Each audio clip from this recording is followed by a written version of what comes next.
नमस्कार, जागृति क्लासेस के ऑनलाइन प्रोग्राम में आपका हार्दिक अभिनंदन। एसएसटी की शिक्षण विधियों के प्रकरण को टॉपिक्स को हम लोग पढ़ रहे थे। 2 यूनिट हमने इसकी सिलेबस की बात की थी कि शिक्षा शास्त्रीय मुद्दे 1 और शिक्षा शास्त्रीय मुद्दे 2 के नाम से 2 यूनिट हमारे सिलेबस में है 10 नंबर की। आज शिक्षा शास्त्रीय मुद्दे 1 का सबसे अंतिम टॉपिक है जिसका नाम है समालोचनात्मक चिंतन का विकास। इस वाले प्रकरण को हम आज पढ़ेंगे। तो हमारी 1 यूनिट के जितने भी टॉपिक हैं वो हमने पहले पढ़ लिए हैं, तो आज ये 1 यूनिट हमारी खत्म हो जाएगी। नेक्स्ट वीडियो से हम लोग दूसरी यूनिट शुरू करेंगे। तो आइए समालोचनात्मक चिंतन का विकास इस टॉपिक पर हम चर्चा करते हैं। देखिए, किसी भी टॉपिक को पढ़ने से पहले 1-2 बातें मैं आपको बता देता हूँ कि कोई भी ये सोशल स्टडी की बात नहीं है, शिक्षण विधियों की। आप कोई भी विषय पढ़ें उसको आप एक तरीका बना लें पढ़ने का कि कोई भी अगर टॉपिक आप पढ़ना चाह रहे हैं तो सबसे पहले उस टॉपिक से संबंधित कुछ बातों को कि मुझे क्या क्या इस टॉपिक में से पढ़ना है, ये चीज़ें आप पहले निर्धारित कर लें। जैसे देखिए, समालोचनात्मक चिंतन का विकास, इस समालोचनात्मक चिंतन के विकास को हम अगर पढ़ रहे हैं तो हम देखेंगे कि समालोचनात्मक चिंतन का विकास नाम से ये जो टॉपिक है इसमें 2 इंपॉर्टेंट शब्द हैं। एक तो है समालोचनात्मक और दूसरा है चिंतन। हालांकि एक तीसरा शब्द भी ले लेते हैं हम, विकास। क्यों ये सिलेबस में डाला गया है समालोचनात्मक चिंतन का विकास टॉपिक, क्यों आपके एसएसटी लेवल 2 के टॉपिक में डाला गया है, क्या इसकी महत्ता है, क्यों पढ़ रहे हैं हम इसको, तो इन शब्दों से और इनकी प्रकृति शब्दों की और इस टॉपिक को जब आप पढ़ेंगे तो ये चीज़ हमें क्लियर हो जाएगी। सबसे पहली चीज़, पहले शब्द पे हम चर्चा करते हैं तो इसमें सबसे इंपॉर्टेंट चीज़ है चिंतन। यहाँ इस शब्द को लेकर के हम बात करेंगे कि चिंतन क्या है, यानी कि चिंतन का अर्थ क्या है, चिंतन की कुछ परिभाषाएं उन पर बात करेंगे, फिर चिंतन की क्या विशेषताएं हैं इन पर हम बात करेंगे, चिंतन के चरण, क्योंकि चिंतन एक प्रक्रिया है तो इसके चरण कौन कौन से हैं, उन चरण या सोपान या स्टेप्स की हम बात करेंगे, फिर चिंतन के प्रकार कि कौन कौन सा चिंतन को कितने प्रकार हैं और उनमें से किस प्रकार, कौन सा प्रकार हमारे लिए इंपॉर्टेंट है, ये सारी चीज़ें हम पढ़ेंगे। कि जैसे हम बहुत सारे चिंतन के प्रकारों की बात करेंगे जिसमें एक प्रकार है समालोचनात्मक चिंतन जिस पर हम विस्तृत चर्चा करेंगे, और एक है चिंतन के उपकरण या तत्व कह सकते हैं हम इसको, कि चिंतन के तत्व कौन कौन से, यानी चिंतन की प्रक्रिया में किन किन चीज़ों की हमें ज़रूरत पड़ती है। तो ये तो पढ़ेंगे चिंतन के टॉपिक में। दूसरा है समालोचनात्मक चिंतन। ठीक है, समालोचनात्मक चिंतन में इसका अर्थ क्या है, इसकी परिभाषा क्या है, समालोचनात्मक चिंतन की विधियां क्या हैं, समालोचनात्मक चिंतन में सहायक या प्रभावित करने वाले कारण, यानी समालोचनात्मक चिंतन की प्रक्रिया को प्रभावित करने वाले कारक कौन से हैं, इसका महत्व, उद्देश्य या लाभ क्या है, और समालोचनात्मक चिंतन का विकास कैसे किया जा सकता है, या कहें कि बच्चे के लिए इसकी क्या इंपॉर्टेंस है। ठीक है, तो इसीलिए तो हम इसका विकास करेंगे कि इसका महत्व क्या है, इसलिए इसका विकास करने के कौन कौन से तरीके हो सकते हैं, इन पर हम चर्चा करेंगे। तो देखिए, सबसे पहले हमने बात की थी चिंतन।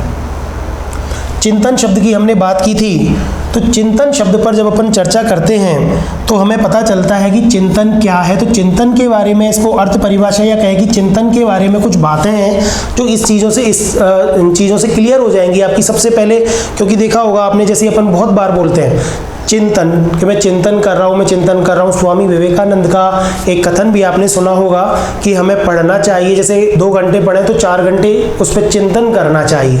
तो ये चिंतन क्या है, चिंतन क्यों ज़रूरी है, इन सब बातों का उत्तर जानेंगे हम इस प्रकरण में। तो देखते हैं कि सबसे पहले चिंतन मानव का एक विशिष्ट गुण है और प्राणियों में चिंतन की शक्ति नहीं होती है, या होती है तो बहुत कम होती है, या उच्च स्तर की नहीं होती। मनुष्य एक ऐसा प्राणी है प्रकृति में जिसमें ये मानव का एक विशिष्ट गुण है जिसमें चिंतन शक्ति यानी बहुत उच्च लेवल पर पाई जाती है। तो मनुष्य का या मानव जाति का एक विशिष्ट गुण है चिंतन। दूसरा, चिंतन एक मानसिक प्रक्रिया है, यानी कि चिंतन, हमें पता है कि हम चिंतन करने के लिए हमें कहीं जाने की ज़रूरत नहीं है कि हिमालय पे जाके ही चिंतन करो। चिंतन प्रक्रिया व्यक्ति की सुबह से लेकर शाम तक की दैनिक दिनचर्या में हम जैसी समस्याग्रस्त होते हैं तो हम चिंतन प्रारंभ करते हैं कि इस समस्या का समाधान कैसे किया जाए, और वो चिंतन चलता है हमारे मस्तिष्क में, यानी चिंतन एक मानसिक प्रक्रिया है। ठीक है, तो ये हमें पता चला कि चिंतन क्या है, एक मानसिक प्रक्रिया है। चिंतन का प्रारंभ समस्या की उपस्थिति से, वेरी इंपॉर्टेंट। यानी कि आप ये मानो कि जिन लोगों के जीवन में समस्याएं नहीं है, क्या वो चिंतन नहीं करते?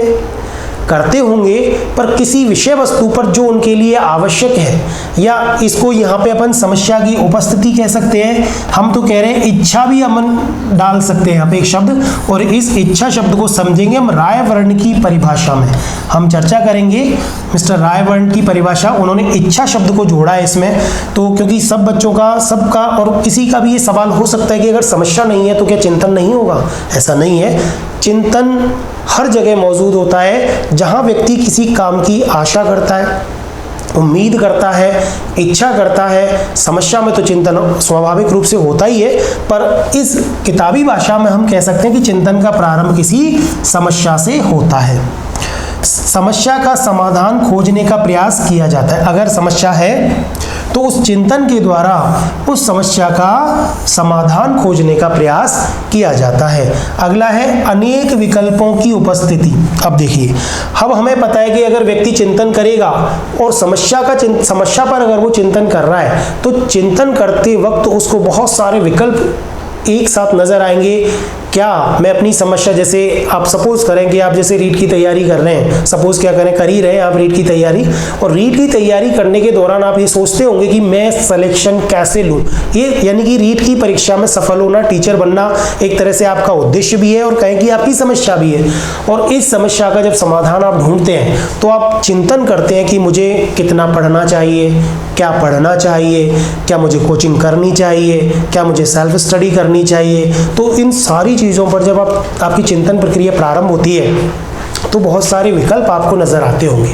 उन विकल्पों में से कोई भी बेहतर, उन विकल्पों का विश्लेषण करते हो, संश्लेषण करते हो, जोड़ तोड़ करते हो, फिर अंतिम विकल्प पे पहुंचते हो कि मुझे लग रहा है कि मुझे ये करना चाहिए, और आप वो करते हैं। और ऐसा करने से आप एक तरीका बना लेते हैं और आप अपनी समस्या का समाधान भी कर लेते हैं कि निश्चित विकल्प का चयन करके। कई बार ऐसा भी होता है कि कोई विकल्प नहीं हो, यानी कि समस्या आई और उसका कोई विकल्प ना हो, ऐसा हो सकता है और होता भी है। सपोज करो जैसे आपके सामने कोई आर्थिक समस्या है कि आपको बहुत बड़ा कोई काम करना है, पैसे की ज़रूरत है, पैसा है ही नहीं, और आपने विकल्पों पर चर्चा की, देखा, मतलब चिंतन किया और विकल्पों पर चिंतन किया तो पता चला कि कोई विकल्प ही नहीं है। तो यहाँ पे कोई विकल्प नहीं है, तो वहाँ पर वो समस्या, अगर मान लो वहाँ विकल्प नहीं होते किसी समस्या के समाधान के लिए, तो व्यक्ति क्या होता है, मानसिक रूप से क्या हो जाता है, कुसमायोजित हो जाता है। मानसिक, क्योंकि समस्या है, मानसिक क्रिया ये चिंतन, तो मानसिक रूप से क्या हो जाएगा, वो कुसमायोजित। और कुसमायोजित होकर के कई बार तो वो इस तरह का स्टेप भी ले लेता है कि व्यक्ति आत्महत्या करने के लिए भी मजबूर हो जाता है। तो वहां पर चिंतन चिंता में बदल जाता है, और चिंता व्यक्ति को एक तरह से विवेक खत्म कर देती है, और विवेक जब व्यक्ति का खत्म हो जाता है तो उसके परिणाम दुखद होते हैं। ठीक है, एक है उचित विकल्प का चयन करना। ये हमें पता ही है, बहुत सारे विकल्प होते हैं या तो होते ही नहीं है, अगर होते हैं तो उसमें से उचित विकल्प का चयन करेंगे हम लोग। ये मानसिक प्रक्रिया यानी कि चिंतन की प्रक्रिया ही है। फिर विकल्प का क्रियान्वयन करेंगे। अब मानसिक रूप से उसका विकल्प चुन लिया कि मैं ये करूंगा वो करूंगा, ये भी मानसिक क्रियान्वयन भी मानसिक रूप से होता है। और एक भौतिक रूप से, फिर जब आपने तय कर लिया कि ओके मुझे ये करना है, तब आप इसका क्रियान्वयन भौतिक रूप से भी करते हैं। इसको क्रियान्वयन या लागूकरण भी कहते हैं। अंत में समस्या का जब समाधान हो जाता है, यहीं पे चिंतन की जो प्रक्रिया है वो समाप्त हो जाती है। इसका मतलब ये जो चिंतन प्रक्रिया है यानी समस्या से प्रारंभ होती है और समाधान मिलते ही ये समाप्त हो जाती है। यानी कि समस्या से लेकर के समाधान के मध्य की जो मानसिक प्रक्रिया है, ये मानसिक प्रक्रिया चिंतन प्रक्रिया कहलाती है। यहाँ हम अभी केवल और केवल चिंतन की बात कर रहे हैं, समालोचनात्मक चिंतन शब्द हमारे यहाँ नहीं आया है, अभी केवल चिंतन की बात कर रहे हैं। अब देखिए, चिंता और चिंतन में अंतर होता है। चिंता जहाँ नकारात्मक पहलू की बात करती है या नकारात्मक पहलू है, वहीं चिंतन एक सकारात्मक पहलू है। इसका मतलब हम एक सामाजिक प्राणी हैं, हम मनुष्य हैं, दिमाग दिया है, मानसिक प्रक्रिया है। चिंतन तो विकल्पों में चिंतन करना चाहिए, चिंता नहीं करनी चाहिए। ठीक है, तो ये सारी चीजें चिंतन के बारे में 2-3-4 चीजें हमें याद है। मुख्य रूप से ये बात ध्यान रखनी है कि ये एक मानसिक प्रक्रिया है जो समस्या की उपस्थिति से लेकर उसके समाधान तक जारी रहती है। चलिए देखिए अगला बिंदु। इस बिंदु में हम बात करेंगे कि इतनी सारी चीजें जब हमने पढ़ी तो हम एक सामान्य परिभाषा बना लेंगे कि किसी समस्या की उपस्थिति से लेकर उसके समाधान के मध्य की मानसिक प्रक्रिया चिंतन कहलाती है, जिसमें मनुष्य अपनी विशिष्ट मानवीय क्षमता का प्रयोग करके अनेक विकल्पों में से किसी उचित विकल्प को चुनकर समस्या का समाधान करता है। यानी कि समस्या की उपस्थिति से लेकर समाधान के मध्य की प्रक्रिया मानसिक प्रक्रिया चिंतन कहलाती है, जिसमें मनुष्य अपनी विशिष्ट मानवीय क्षमता का उपयोग करके बहुत सारे विकल्पों में से किसी उचित विकल्प का चयन करता है और समस्या का समाधान कर लेता है। अब इसी सामान्य परिभाषा को विद्वानों ने अलग अलग ढंग से परिभाषित किया है। सबसे पहला नंबर हम पढ़ेंगे यहाँ पे रायवर्ण। रायवर्ण कहते हैं कि चिंतन इच्छा संबंधी प्रक्रिया। देखिए जिस इच्छा की हम बात कर रहे थे, जरूरी नहीं है कि चिंतन की प्रक्रिया किसी समस्या से प्रारंभ होती है। कई बार जिस व्यक्ति को कोई समस्या ही ना हो वो इच्छा भी कर सकता है कि काश मैं ऐसा कर लूं, तो जैसे ही वो इच्छा करेगा तो चिंतन, चाहे वो काल्पनिक चिंतन हो, ये भी चिंतन का एक भेद है, काल्पनिक चिंतन, तो वो कल्पना करने लग जाएगा। रॉस महोदय यही कहते हैं कि चिंतन इच्छा संबंधी प्रक्रिया है जो किसी असंतोष के कारण आरंभ होती है और प्रयास एवं त्रुटि के आधार पर चलती हुई उस अंतिम स्थिति पर पहुंच जाती है जो इच्छा को संतुष्ट करती है। यानी कि एक इच्छा होती है और इच्छा का जन्म होता है असंतोष से, प्रयास एवं त्रुटि करते हुए अंतिम रूप से ऐसा होता है कि इच्छा संतुष्ट हो जाती है। हालांकि एक पक्ष है ये चिंतन का। कई बार हमने इच्छा की, असंतोष हुआ, हमने इच्छा की, मानसिक प्रक्रिया प्रयास एवं त्रुटि के द्वारा हमने शुरू की, लेकिन जरूरी नहीं है कि उस इच्छा की संतुष्टि भी हो जाए। पर सबसे बड़ी बात है कि अब इसको याद रख सकते हैं आप कि रायवर्ण ने इच्छा शब्द को जोड़ा, तो जिस परिभाषा में इच्छा शब्द आता है चिंतन की प्रक्रिया में वो रायवर्ण की परिभाषा है। ठीक है, याद रखेंगे। रॉस महोदय ने भी परिभाषा दी कि चिंतन मानसिक प्रक्रिया का एक ज्ञानात्मक पक्ष है। देखिए यहाँ पे इन्होंने स्पष्ट कहा है कि ये मानसिक प्रक्रिया है, चिंतन मानसिक प्रक्रिया का एक ज्ञानात्मक पक्ष है। यानी कि ये तो हमें पता है कि जब व्यक्ति चिंतन करता है मानसिक रूप से करता है और किसी ना किसी ज्ञान की उसमें प्राप्ति, या कहें कि ज्ञान, अब ज्ञान है तो उसमें कुछ उद्दीपक यानी कुछ सामग्री भी होनी चाहिए। यानी किसी अगर समाधान तक हम पहुंच रहे हैं, अंतिम परिणति तक पहुंच रहे हैं, तो उसमें एक पहलू भी होता है, तो उस पहलू को कहते हैं कि ये ज्ञानात्मक पहलू है। यहाँ क्रियात्मक और भावात्मक पहलू की इन्होंने चर्चा नहीं की है, हालांकि भावात्मक पहलू और क्रियात्मक पहलू भी इसके अंतर्गत आ जाता है।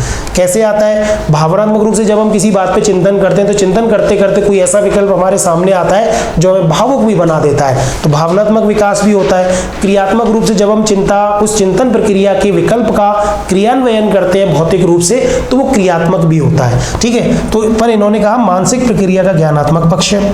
गैरेट ने कहा कि चिंतन एक अदृश्य या अमूर्त व्यवहार है। देखिए यहाँ अदृश्य या अमूर्त कहने का मतलब इतना ही है कि इसको मूर्त रूप में हम कहें कि कहाँ है चिंतन, कहाँ है, तो हमें नजर नहीं आएगा, क्योंकि ये एक मानसिक स्तर की प्रक्रिया है, ये एक मानसिक व्यवहार है। ठीक है, गिलफर्ड क्या कहते हैं इस परिभाषा, इस चिंतन के बारे में कि चिंतन एक प्रतीकात्मक व्यवहार है।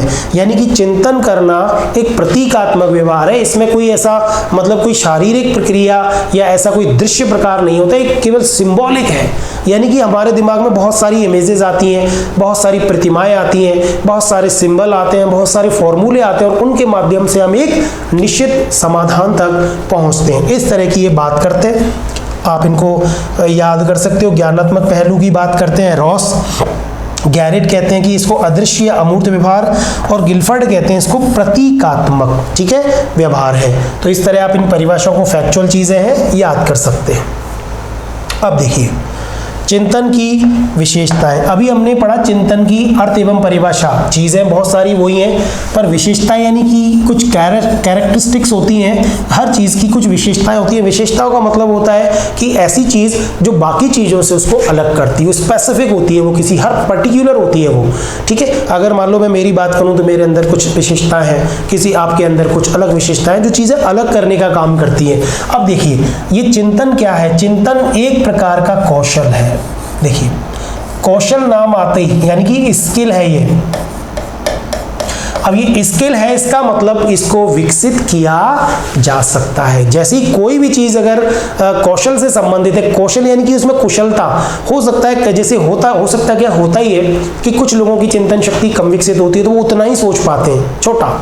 कुछ लोग इतने व्यापक सोच रखते हैं कि यानी कि चाहे कोई सामने वाला आपको कुछ भी कह दे पर उनकी सोच एकदम व्यापक होती है, वो पलट के उत्तर नहीं देते क्योंकि उनकी सोच एकदम बहुत मतलब अच्छी होती है, उच्च स्तर की सोच होती है। हालांकि जो लॉजिकल सोचते हैं, तार्किक चिंतन को चिंतन का सबसे सर्वश्रेष्ठ रूप कहा गया है, उच्च स्तर कहा गया है। तो चिंतन को जब अपन कौशल की बात करते हैं तो इसका मतलब इसको अर्जित किया जा सकता है, ठीक है। ये अर्जित होता है या विकसित होता है, इसको विकास किया जा सकता है। तो अगर हमारी चिंतन शक्ति कमजोर है तो हम इसको बढ़ा सकते हैं। और आप याद करो हमने कुछ ऐसे प्रश्न भी किए हैं जिनमें बार बार छात्र की चिंतन शक्ति को विकसित करने की बात होती है। और चिंतन शक्ति, क्योंकि जब सामाजिक मुद्दों की बात करता है बच्चा खुद उनको सोचता है, तो इसका मतलब उसमें एक चिंतन होना चाहिए, चीजों को देख करके महसूस करने का कि मैं क्या कर सकता हूं, मुझे क्या करना चाहिए। और जब वो चिंतन समालोचनात्मक चिंतन बन जाता है, यानी कि हर समस्या के पक्ष और विपक्ष की हम बात करते हैं, तो वो समालोचनात्मक चिंतन बन जाता है। तो विद्यार्थी जीवन में चिंतन प्रक्रिया का महत्वपूर्ण योगदान होता है या महत्वपूर्ण स्थान होता है। चिंतन एक वाद विवाद है, यानी कि चिंतन का मतलब ऐसे नहीं है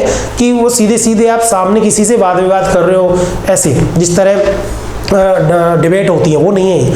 ये डिबेट है मानसिक रूप से। यहाँ व्यक्ति पक्ष भी खुद ही रखता है, विपक्ष भी खुद ही रखता है और निष्कर्ष पर पहुंचने का प्रयास करता है त्रुटि एवं प्रयास के माध्यम से।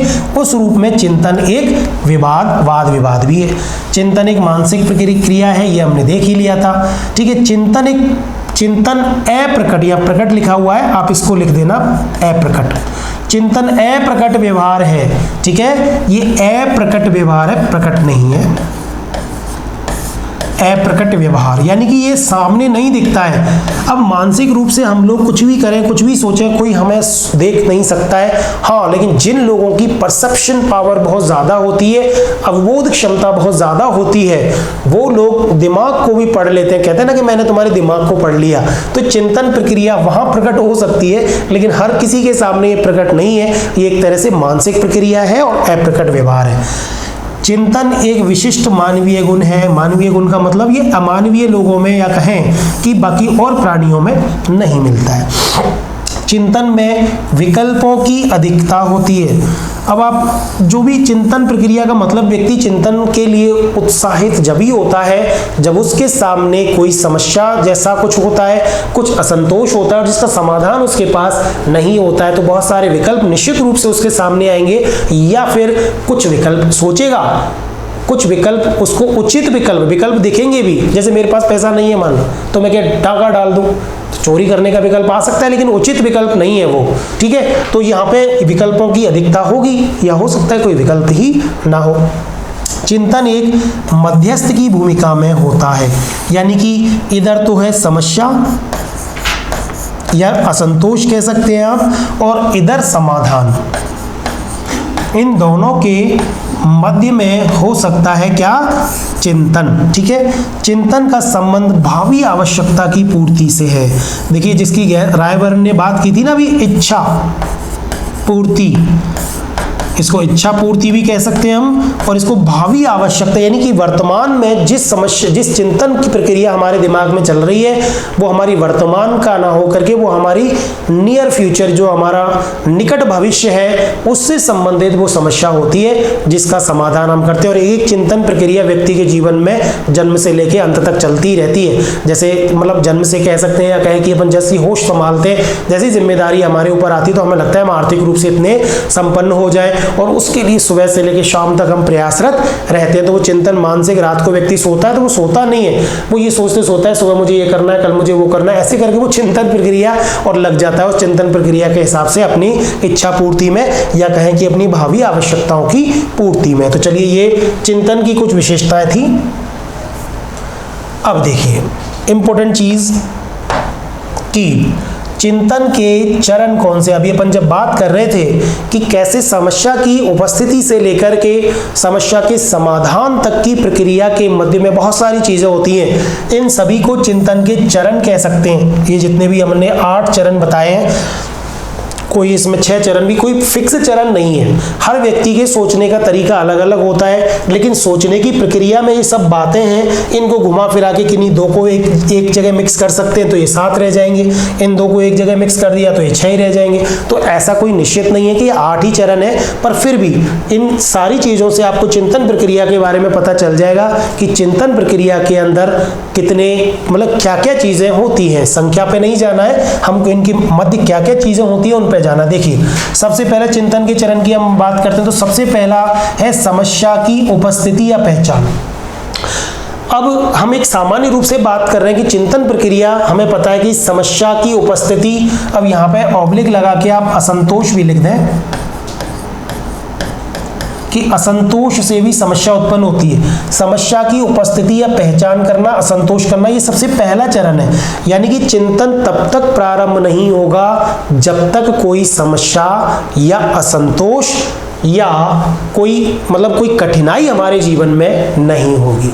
जैसे ही कोई कठिनाई हुई, जैसे ही कोई समस्या, असंतोष हुआ किसी चीज को लेकर, और जैसे ही कोई समस्या आई, तो चिंतन की प्रक्रिया एकदम यहां से स्टार्ट हो जाएगी। तो सबसे पहला स्टेप समस्या की पहचान कह सकते हो उसको, या उपस्थिति। यहाँ पे पहचान का मतलब ये कि अब उसको पहचानना नहीं पड़ता है। अगर मान लो मुझे लग रहा है जरूरत ही एक समस्या हो सकती है, मुझे लग रहा है कि मेरे को थोड़ा सा राशन पानी के लिए मेरे पास पैसे नहीं है, तो मुझे ये भी मेरे लिए एक तरह से कठिनाई हो गई। तो समस्या की उपस्थिति या पहचान क्या है? समस्या खड़ी हो गई सामने आकर के, पहचान लिया हमने उसको कि यार ये समस्या, ये संकट हो गया। चलिए इसके बाद में दूसरा क्या होगा? दूसरा स्टेप होगा कि समस्या का विश्लेषण करके संभावनाओं की तलाश करना। अब समस्या, यहां पे हम कह रहे हैं समस्या की पहचान, यहां कह रहे हैं समस्या का विश्लेषण। जैसे ही कोई समस्या हमारे सामने आई, हम क्या करेंगे? विश्लेषण। विश्लेषण का मतलब होता है तोड़ना, और संभावनाओं की तलाश करना। ये दोनों चीजें एक साथ भी हो सकती है। अब यहाँ चाहे तो हम इसको अलग अलग भी बांट सकते हैं, 2 को, कि समस्या का विश्लेषण करना और अलग से बना सकते हैं संभावनाओं की तलाश या विकल्पों की तलाश। अब कह रहे हैं कि समस्या का विश्लेषण करके संभावनाओं की तलाश करना। जैसे ही आपने समस्या का विश्लेषण किया, और यार मुझे तो टीचर बनना है, और ये अब मेरे ऊपर एक तरह से समस्या है कि अब तो मुझे रोजगार चाहिए, घर वालों ने बहुत इंतजार कर लिया।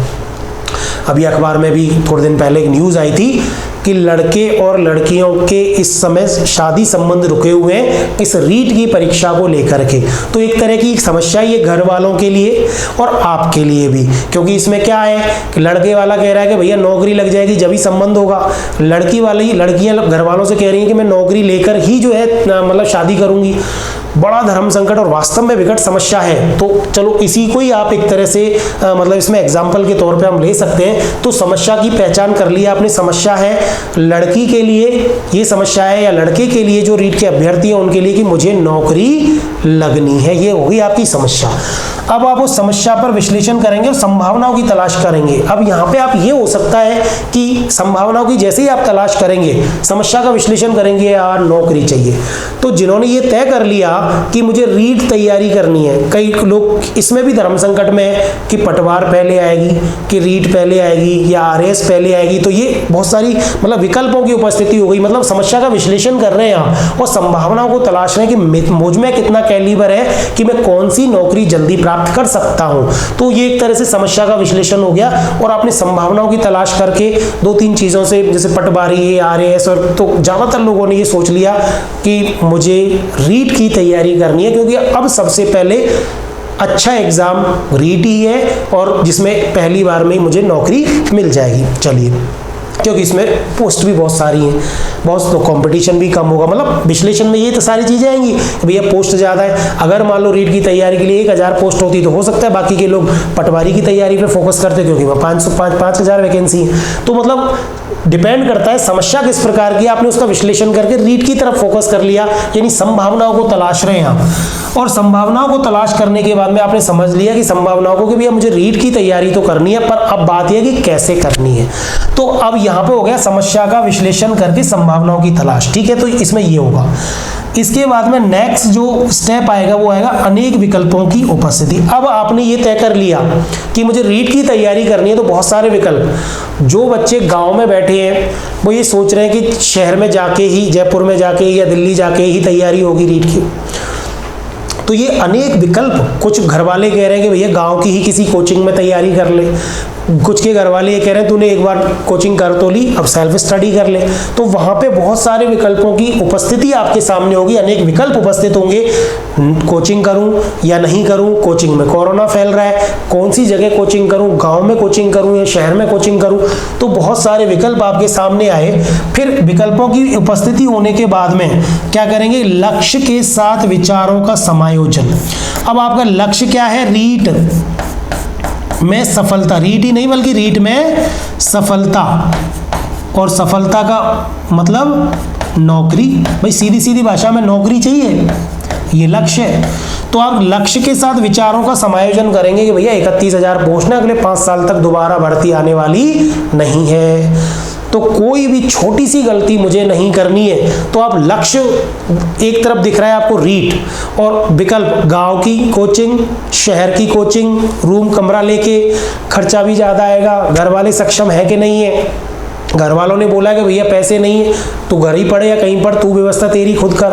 समस्या बहुत सारी है। विकल्प लक्ष्य के साथ आपने विचारों को समायोजन किया, और आप अब क्या करेंगे, लक्ष्य के साथ जैसे ही विचारों का समायोजन करेंगे तो बहुत सारे विकल्प भी आपके नजर आएंगे, और उन विकल्पों का क्या करेंगे आप, बहुत सारी जो बातें बहुत सारी नजर आएंगी। फिर क्या करेंगे, संश्लेषण करेंगे आप, उसको कहेंगे मिश्रण की प्रक्रिया। यानी कि गांव में कोचिंग करूंगा तो हो सकता है टीचर अच्छा ना पढ़ाए, बाकी की मेरी 4 फ्रेंड है वो जयपुर तैयारी करने जा रही हैं, वो बहुत अच्छी किसी कोचिंग, नामी कोचिंग में कोचिंग कर रही है, तो कहीं उनका सिलेक्शन हो गया। यहाँ संश्लेषण की प्रक्रिया चल रही है, मिश्रण, कि अगर मेरा नहीं हुआ उनका हो गया तो बेइज्जती हो गई। तो यहाँ क्या करेंगे आप कि संश्लेषण और मिश्रण करके जितने लक्ष्य के साथ समायोजन किया, यहीं पे अब चाहें तो इन दोनों चीज़ों को हम एक मान सकते हैं, यानी कि ये प्रक्रिया साथ साथ में ही चल रही है, संश्लेषण और मिश्रण की। तब संश्लेषण और मिश्रण में आप अपनी आर्थिक स्थिति भी देखेंगे कि क्या मेरी आर्थिक स्थिति मेरे घर वालों की पोजीशन अलाउ कर रही है कि मैं जयपुर जाके तैयारी करूं या बाहर जाके तैयारी करूं, कोचिंग ज्वाइन करूं, अलग से कमरा लेके रहूं। दूसरा, स्टडी मटेरियल भी मेरे को बहुत सारा चाहिए, क्या मैं ऑनलाइन क्लास ले लूँ, क्या मैं ऑफलाइन भी साथ ले लूँ, क्या मैं लाइब्रेरी भी ज्वाइन कर लूँ, क्या मैं खाना बनाने वाली भी लगा लूँ कमरे में। तो ये बहुत सारी चीज़ों का संश्लेषण विश्लेषण होने के बाद में अब आप क्या होगा, अगला स्टेप कि उचित विकल्प का चयन या निष्कर्ष। अब संश्लेषण विश्लेषण जब आपने कर लिया, उसके बाद में उचित विकल्प का चयन करेंगे आप। उचित विकल्प, अब आपने तय कर लिया कि भैया मुझे जयपुर में किसी नामी कोचिंग में जाकर के और तैयारी करनी है। आर्थिक स्थिति के लिए घर वालों ने बोल दिया है कि चल कोई बात नहीं, 6 महीने और सही। लड़के वालों को बोल देंगे कि भैया लड़की 6 महीने तैयारी और करेगी, और पैसा इधर उधर से लाके कोई फसल बेच के, जो भी समस्या है उसका समाधान हम कर लेंगे, बेटा तू पढ़। हो गया उचित विकल्प का चयन या निष्कर्ष पे पहुंच गए, मुझे जयपुर जाके अच्छी कोचिंग में ज्वाइन करना है, कमरा लेके रहना है या पीजी में रहना है, और मुझे तैयारी करनी है। अब ये जैसे ही आपने उचित विकल्प का चयन कर लिया, तो अगला स्टेप क्या है, क्रियान्वयन या लागूकरण। अब घर वाले कहते हैं भैया बोरिया बिस्तर बांधो और चलो जयपुर। फिर आप यहाँ पे उसका क्रियान्वयन या लागूकरण करेंगे। क्रियान्वयन करने के लिए जयपुर आएंगे, पीजी देखेंगे, 1-2 कमरे देखेंगे, लोगों से बात करेंगे भैया कौन सी कोचिंग अच्छी है, ये है कि वो है, क्या है, तो आप उसको क्रियान्वित करेंगे। क्रियान्वित करने के बाद में जब आप तैयारी करने लग जाएंगे, जो आपने लक्ष्य बनाया है और थोड़े दिन बाद जब आपने उसी तरह से पढ़ना शुरू किया और आपकी नौकरी लग गई। यहाँ पे क्या हुआ कि आपको रीट का रिजल्ट आया, पास हो गए। क्रियान्वयन करने के बाद में आपकी समस्या का समाधान हो गया और समाधान होते ही शादी हो जाएगी आपकी। लड़के लड़की जो इंतजार कर रहे हैं शादी के लिए, घर वाले भी बहुत परेशान हैं। तो इस पूरी प्रक्रिया से गुजर के, इस चिंतन, ये क्या है, ये चिंतन प्रक्रिया है। इस चिंतन प्रक्रिया से गुजर के आप समस्या का समाधान कर लेंगे और आपका लक्ष्य तो यहीं खत्म हो गया, नौकरी तक। ये शादी करना ये आपका लक्ष्य नहीं था, शादी करना आपके घर वालों का लक्ष्य था। इस बीच में शादी के लिए जो जो समस्याएं, वो अलग प्रक्रिया थी उनकी। यहां आपका लक्ष्य क्या था, नौकरी, शादी नहीं नौकरी। तो आपने समस्या, बेरोजगारी की समस्या आपके सामने आई, बेरोजगारी, और आपने इस तरह पूरे स्टेप्स को फॉलो करके और नौकरी पाली, समस्या का समाधान हो गया, चिंतन प्रक्रिया खत्म हो गई। तो ये है चिंतन प्रक्रिया के सोपान या चरण। आपको समझ में आए होंगे। चलिए अब देखते हैं, ये अभी अपन समालोचनात्मक चिंतन वाले टॉपिक पे नहीं आए हैं, अभी अपन सिर्फ थिंकिंग की बात कर रहे हैं, चिंतन की बात कर रहे हैं, ठीक है। अब देखिए यहाँ चिंतन के प्रकार, कुछ चिंतन के प्रकारों की हम यहाँ बात करेंगे। अब देखिए मूर्त चिंतन या प्रत्यक्ष बोध चिंतन, कॉन्क्रीट थिंकिंग इसको कहा जाता है। यहाँ मूर्त, मूर्त का मतलब होता है जो भी चीजें हमारे आसपास, हमारे सामने, हमारी इंद्रियों के सामने मौजूद है, उनको देख करके और विचार करना, चिंतन करना। जैसे हमने देखा कोई आ रहा है सामने, दिख रहा है पर आधा अधूरा दिख रहा है, हम सोच रहे हैं यार ये कौन हो सकता है। जैसे जैसे वो नजदीक आता जाएगा कुछ और उसके लक्षण हमें नजर आते जाएंगे, अच्छा ये तो श्याम है, अच्छा ये तो मोहन है। तो ये भी एक तरह की चिंतन प्रक्रिया है, इसको कहते हैं मूर्त, यानी कि जो चीजें फिजिकली उपस्थित है उनको देख करके और चिंतन करना, वो मूर्त चिंतन। एक अमूर्त चिंतन है, संप्रत्यात्मक चिंतन है, जिसको एब्स्ट्रैक्ट थिंकिंग कहा जाता है। अमूर्त चिंतन यानी कि ऐसा चिंतन जो एक तरह से जो मूर्त चीजों को देख करके ऐसी चीजों के बारे में सोचना जो आपके सामने फिजिकली उपस्थित नहीं है, वो कहलाता है अमूर्त चिंतन। और सोशल स्टडी के, क्योंकि आप स्टूडेंट हैं, आपने सोचा कि जैसे दहेज की समस्या हमारे समाज में विद्यमान है और इस दहेज की समस्या का निराकरण करना है, तो अब दहेज की समस्या के बारे में कुछ प्रत्यय आपके सामने हैं, कुछ इमेजेस के उदाहरण बहुत सारे समाज में, तो आप अमूर्त चिंतन करेंगे समस्या के समाधान के लिए, वो कहलाएगा अमूर्त। कि क्या किया जाए कि दहेज की समस्या का समाधान होना चाहिए, वो अमूर्त चिंतन कहलाएगा। एक है तार्किक चिंतन, लॉजिकल थिंकिंग, इसको विचारात्मक चिंतन भी कहा जाता है। यहाँ व्यक्ति तर्कणा शक्ति के माध्यम से और किसी समस्या के समाधान तक पहुंचता है, किसी निष्कर्ष तक पहुंचता है। विचारात्मक चिंतन ये सबसे उच्च चिंतन है, सबसे उच्च, या एक शब्द में कह सकते हैं सर्वोच्च चिंतन है। लॉजिकल, इसलिए हमें लॉजिकल भी होना चाहिए, पर हमारे वाले समालोचनात्मक टॉपिक से इनका कोई मतलब नहीं है। हम केवल इन प्रकारों को इसलिए पढ़ रहे हैं, वैसे साइकोलॉजी में आप बहुत सारे चिंतन के प्रकार पढ़ते हैं। सृजनात्मक चिंतन, क्रिएटिव थिंकिंग, यानी कि ये सृजनात्मक चिंतन ऐसा चिंतन होता है जिसमें व्यक्ति बहुत सारी चीजों का चिंतन मनन करके क्रिएटिविटी अपने अंदर लाता है। हालांकि क्रिएटिविटी के लिए क्रिया करना या गतिशील होना बहुत जरूरी है, क्रिया करना, ठीक है। यहाँ क्रिया करनी पड़ेगी आपको, तब जाके क्रिएटिविटी आएगी। लेकिन क्रिएटिविटी के बारे में सोचना कि जैसे मुझे कोई मॉडल बनाना है और मैं मॉडल किस तरह से बना सकता हूँ, सामग्री उपलब्ध है, ठीक है, तो आप मॉडल किस किस तरह से बना सकते हो उसको दिमाग में एक तरह से सोचना, सृजनात्मक चिंतन। एक होता है अभिसारी चिंतन या कन्वर्जेंट थिंकिंग। ये अभिसारी चिंतन एक तरह का संकीर्ण चिंतन होता है, संकीर्ण चिंतन होता है, व्यापक नहीं होता है। ये चीजें आपके सामने मूर्त रूप में उपस्थित है, उनके बारे में आप सोच सकते हो, संकीर्ण चिंतन, ठीक है। ये एक तरह से आप जो विकल्प कहते हैं ना, आपकी विकल्पात्मक परीक्षा होती है, बहुविकल्पीय, बहुत सारे विकल्प आपके सामने 1 2 3 4 और इनमें से ही केवल उचित विकल्प को चुनना पड़े, तो वो होता है एक तरह से अभिसारी चिंतन। अगला है अपसारी चिंतन, ये डाइवर्जेंट थिंकिंग होता है, ये बहुत व्यापक होता है, ये व्यापक होता है, इसमें आपके सामने ऑप्शंस नहीं होते और एक तरह से आप बहुत आगे तक की चीजें सोचते हो, बहुत व्यापक रूप से सोचते हो, गहराई से सोचते हो।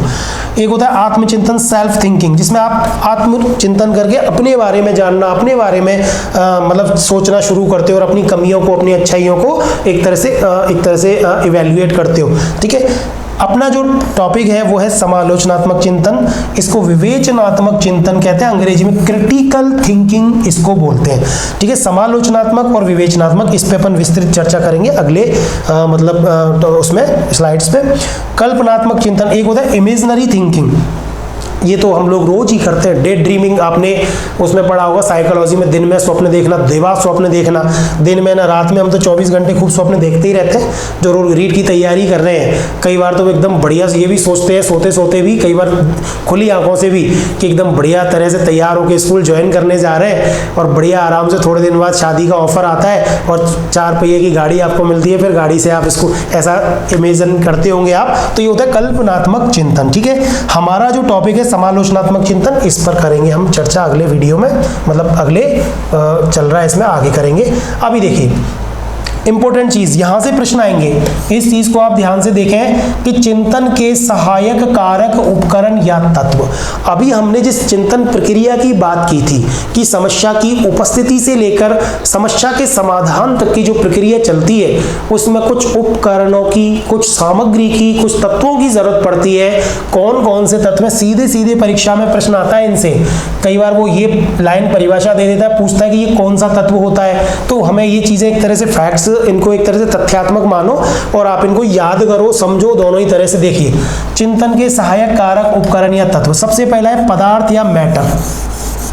यानी कि आप किसी चीज को चिंतन कर रहे हो तो चिंतन के लिए कोई मैटर या कोई पदार्थ आपके सामने मूर्त रूप में भी हो सकता है और इमेज के रूप में भी या प्रत्यय के रूप में भी हो सकता है, उसको कहते हैं हम पदार्थ या मैटर। ये पदार्थ या मैटर एक तरह से उद्दीपक की तरह कार्य करता है, उद्दीपक स्टिमुलस की तरह कार्य करता है। और आपने देखा होगा साइकोलॉजी आपने पढ़ी कि स्टिमुलस क्या करता है, हमें क्रिया करने के लिए हमें बाध्य करता है। तो जैसे ही कोई पदार्थ या कोई मैटर हो और वो हमें क्या करेगा, यानी कि यहाँ पे वो समस्या का जो कारण है वो यहाँ पे उद्दीपक का काम करेगा। जैसे अपन आर्थिक रूप से समस्याग्रस्त है तो वो पैसा जो है, वो पैसे नोट जो है हमारे पास, वो करेंगे पदार्थ का काम, चाहे वो प्रैक्टिकली फिजिकली हमारे सामने उपस्थित है या नहीं है। समस्या का कारण जो भी होगा वो यहाँ पर उद्दीपक का कार्य करेगा और वो आपको चिंतन के लिए क्या करेगा, क्रिया करने के लिए बाध्य करेगा एक तरह से कि भैया पैसा चाहिए, तो यहाँ ये उद्दीपक का काम करेगा पदार्थ। अगला है प्रत्यय या कॉन्सेप्ट। अब किसी वर्ग से संबंधित सामान्य विचार। अब यहाँ पे प्रत्यय का मतलब ये होता है कि आपके अंदर आपने जितना भी जीवन जिया है उस जीवन में बहुत सारे लोगों से बहुत सारी क्रियाएं आप करते हैं, बहुत सारे लोगों से, बहुत सारे वर्ग से संपर्क में आते हैं। यहाँ वर्ग का मतलब कोई पर्टिकुलर आप कास्ट या उससे मत लेना, या वर्ग का मतलब होता है जैसे मान लो एक आप जिस भी फैमिली में है तो आप एक तरह से सोचेंगे कि मैं अपने रिश्तेदारों को एक तरह के वर्ग मान लूँ कि अगर आपको पैसे की समस्या आई तो सबसे पहले एक इमेज बन जाएगी कि यार रिश्तेदार तो कभी मदद नहीं करेगा। तो किसी वर्ग के बारे में एक सामान्य विचार जो होगा वो आपको वो क्या कहलाएगा, वो एक कॉन्सेप्ट कहलाएगा, एक प्रत्यय कहलाएगा। आपको लगेगा कि यार कोई दोस्त मदद कर सकता है, तो एक दोस्तों का एक वर्ग हो गया, यानी कि किसी वर्ग के बारे में सामान्य विचार कहलाता है प्रत्यय। एक होता है प्रतिबोध या परसेप्शन। देखिए ये परसेप्शन जो होता है बहुत ही इंपॉर्टेंट, यानी कहेंगे मैं तो ये कहूंगा कि चिंतन प्रक्रिया में सबसे ज्यादा अगर इंपॉर्टेंट कोई फैक्टर है तो चिंतनकर्ता के स्वयं के अनुभव। भाई चिंतनकर्ता अगर कहीं चिंतन कर रहा है तो उसको चिंतन के लिए जो चीजें प्रेरित करेंगी वो सबसे बड़ी चीज है उसका खुद का परसेप्शन, वो उस चीज के बारे में क्या सोचता है। जैसे कोई समस्या, आप रीट की तैयारी की बात कर रहे थे अभी हम उदाहरण में, कि आपके सामने नौकरी की समस्या है, बेरोजगारी की समस्या है, आपको रीट में पास होना है, घर वालों ने दबाव बना रखा है। तो यहाँ पे प्रतिबोध परसेप्शन जो है चिंतन प्रक्रिया में जो भी आप मानसिक क्रिया करेंगे वहां स्वयं के अनुभव बहुत इंपॉर्टेंट रोल प्ले करेंगे। कैसे कि आपको ये पता है कि मेरा कैलिबर मुझे, यानी आपका कैलिबर आपको पता है कि मैं रीट की तैयारी किन परिस्थितियों में अच्छी कर सकता हूँ। गांव में रह के कर सकता हूँ या शहर में रह के कर सकता हूँ, या अलग, कई लोग तो शहर में रह रहे हैं उसके बावजूद भी अलग रूम लेके तैयारी करते हैं। तो ये खुद के परसेप्शन होते हैं उनके कि भैया मैं घर वालों के साथ रह के डिस्टर्बेंस होता है तो मैं तैयारी नहीं कर सकता। तो ये खुद का प्रतिबोध या परसेप्शन जो होता है वो बहुत इंपॉर्टेंट होता है। ठीक है, अब प्रश्न ऐसे ही आएगा परीक्षा में कि चिंतनकर्ता के स्वयं के अनुभव जो हमें चिंतन प्रक्रिया में सहायता करते हैं वो क्या कहलाते हैं? पदार्थ कहलाते हैं, प्रत्यय कहलाते हैं, प्रतिबोध कहलाते हैं या प्रतिमाएं कहलाती हैं? तो इस तरह का फैक्चुअल प्रश्न भी आएगा, आप इन लाइनों को समझना भी और याद भी करना है। अगला है प्रतिमाएं या स्टैच्यूज। अब व्यक्ति के पूर्व अनुभव और विचार, अब ये प्रतिमाएं कैसे हो सकते हैं? प्रतिमा तो हमने हनुमान जी की, भगवान जी की प्रतिमाएं हमने देखी हैं, है ना, उनको ही तो कहते हैं स्टैचू। लेकिन चिंतन प्रक्रिया में व्यक्ति के पूर्व अनुभव, ये तो व्यक्ति के स्वयं के अनुभव हैं जो वो वर्तमान परिस्थिति में अनुभव कर रहा है।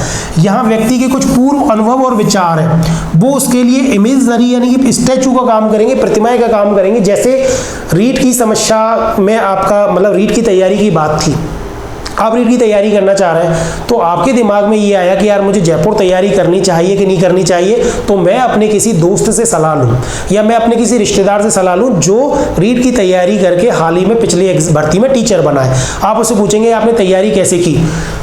यहाँ प्रतिमाएं आपका मार्गदर्शन ऐसे करेंगी कि आपको याद आएगा कि जब उस व्यक्ति की नौकरी लगी उसके बाद में आपने एक दो बार उसको बधाइयाँ दी, फ़ोन किया तो उसने रिस्पॉन्स नहीं दिया, तो आप ये विचार बना लेंगे कि उस व्यक्ति को तो मैं फ़ोन नहीं करूंगा, शायद वो मुझे सही सलाह नहीं देगा। इसलिए ये व्यक्ति के पूर्व अनुभव और जो विचार हैं वो कहलाते हैं प्रतिमाएं। वो स्टैचू का काम करते हैं कि यार वो मदद नहीं करेगा और वो व्यक्ति मेरी मदद करेगा। अगला है संकेत या प्रतीक, सिग्नल और सिंबल। अब ये देखिए, ये तो क्या होता है कि व्यक्ति जितने भी चिंतन प्रक्रिया करता है तो उसमें कुछ सिंबल जो विशेष अर्थ के बोधक होते हैं, इस तरह के कुछ प्रतीक या सिंबल खुद ही जनरेट कर लेता है। ठीक है, यानी कि रीट की तैयारी की अपन बात कर रहे हैं, सहयोगी वालों को आप प्लस का एक सिंबल दे सकते हैं। जैसे इस परीक्षा में जो भी आपका सहयोग करने वाला है उसको आपने सिंबल दे दिया प्लस, तो जितने भी दोस्त हैं वो प्लस वाले सिंबल में आ जाएंगे। और माइनस का सिंबल आपने जितने भी आपके रिश्तेदार हैं उनको आप माइनस का सिंबल दे सकते हैं, तो वो सारे के सारे कि भैया इनसे तो मुझे इस बारे में कोई चर्चा ही नहीं करनी। ठीक है, उनको तो ये भी नहीं बताना कि मैं रीट की तैयारी भी कर रही हूँ या कर रहा हूँ। ठीक है, अगला है सूत्र या फॉर्मूला। इनमें व्यापक अर्थ निहित होता है, गणित और विज्ञान में उपयोगी जितने भी सूत्र हैं। अब सूत्र क्या करते हैं? सोशल स्टडी में सूत्र कैसे? सोशल स्टडी में ये सूत्र कम उपयोगी होते हैं पर फिर भी कुछ ना कुछ फॉर्मूले इसमें होते हैं। क्या फॉर्मूले इसमें? जैसे आपने देखा एक फॉर्मूला ये कि अगर आपने अपनी प्रोग्रेस किसी को बता दी तो जो आपके सबसे नजदीकी लोग होंगे वो आपकी प्रोग्रेस से बहुत ज्यादा खुश नहीं होंगे। ये एक फॉर्मूला, एक जनरल फिनोमेना है। तो इस तरह के सूत्र भी गणित में इनका अर्थ एकदम, गणित में तो सूत्र से ही होता है। ठीक है, गणित और विज्ञान में तो बिल्कुल जिनको फॉर्मूला कहते हैं वो ही होता है, सोशल स्टडी में इनका उपयोग कम होता है। तो ये 5-6 चीजें हैं जो आपकी चिंतन प्रक्रिया में सहायक, कारक, उपकारक या तत्व के रूप में काम करती हैं। चलिए अगला बिंदु है, अब आ गए हम हमारे मुख्य टॉपिक पे जिसका नाम है समालोचनात्मक चिंतन। हालांकि चिंतन प्रक्रिया से भी कुछ प्रश्न परीक्षा में आ जाते हैं पर सबसे ज्यादा प्रश्न आएंगे आपके समालोचनात्मक चिंतन वाले इस प्रकरण से। तो देखिए, क्योंकि पूरा का पूरा समालोचनात्मक चिंतन पे ही टिका हुआ है तो बहुत सारी चीजें हमने चिंतन का अर्थ क्या होता है, इसकी विशेषताएं क्या होती हैं, ठीक है, और चिंतन के उपकरण कौन कौन से हैं, चिंतन की प्रक्रिया कैसी है, इन सब चीजों को हमने पढ़ा। सीधे समालोचनात्मक शब्द से जुड़ा हुआ है समालोचनात्मक चिंतन, जिसको क्रिटिकल थिंकिंग हम कहते हैं। ठीक है, इसका अर्थ एवं परिभाषाओं की अगर अपन बात करें तो समालोचनात्मक चिंतन का मतलब होता है कि महत्वपूर्ण जीवन कौशल माना जाता है इसको, और इसमें किसी भी निर्णय पर पहुंचने से पूर्व प्रत्येक पक्ष पर भली भांति विचार किया जाता है। देखिए बहुत गहरी लाइन है, सोचना समझना, क्योंकि शब्द ही समालोचना है तो समालोचनात्मक दृष्टि से आपको इसको समझना भी पड़ेगा। पहली चीज तो ये कि एक महत्वपूर्ण जीवन कौशल है, यानी कि अब हम जीवन कौशल की बात कर रहे हैं, हमने देखा कौशल यानी स्किल शब्द आते ही हम देख सकते हैं कि ये अर्जित होगा, यानी कि इसको अर्जित किया जा सकता है और हमारे जीवन को एक अच्छी दृष्टि देने के लिए, एक वैज्ञानिक दृष्टिकोण देने के लिए, एक व्यवस्थित दृष्टिकोण देने के लिए बहुत ज़रूरी है कि हमारा जीवन अच्छा और बहुत ही उच्च बनाया जा सकता है समालोचनात्मक दृष्टि रख के। ये कह रहा है। अब इसमें होता क्या है कि किसी भी निर्णय पर, हमें पता है कि हमारी व्यक्ति की लाइफ है, उसमें बहुत सारे डिसीजंस उसको लेने पड़ते हैं, तो उन डिसीजंस पर पहुंचने के लिए हर पक्ष को भली भांति विचार करना बहुत ज़रूरी है। कई बार आपने एक पक्षीय दृष्टि से सोच लिया तो भविष्य में आपको नुकसान झेलने पड़ेंगे। आपने ये सोच लिया कि मेरे दोस्त ही सब कुछ हैं और उन पे आपने पढ़ाई नहीं करी और डिपेंड हो गए उनके ऊपर, तो हो सकता है कि आपको एक दिन ये पता चले कि यार मैंने ये क्या कर लिया। इसलिए एक पक्ष ना देख करके समस्या के प्रत्येक पहलू पे आप विचार करें, तब जाकर के किसी निर्णय पर पहुंचें। जैसा कि आपने चिंतन प्रक्रिया में उस समस्या का समाधान निकाला एक प्रक्रिया के माध्यम से, वहाँ चिंतन प्रक्रिया में समस्या के चरण थे। यहाँ पे प्रत्येक पक्ष का मतलब होता है उसके पक्ष और विपक्ष, मुख्य रूप से उसके पक्ष और विपक्ष दोनों पर एक निष्पक्ष दृष्टि से चिंतन करना, तब जाके किसी निर्णय पर पहुंचना। अब देखिए इसकी क्या अर्थ परिभाषा हो सकती है कि किसी समस्या पर, यानी कि हमें पता है कि समस्या तो होगी, चिंतन है तो समस्या तो होगी।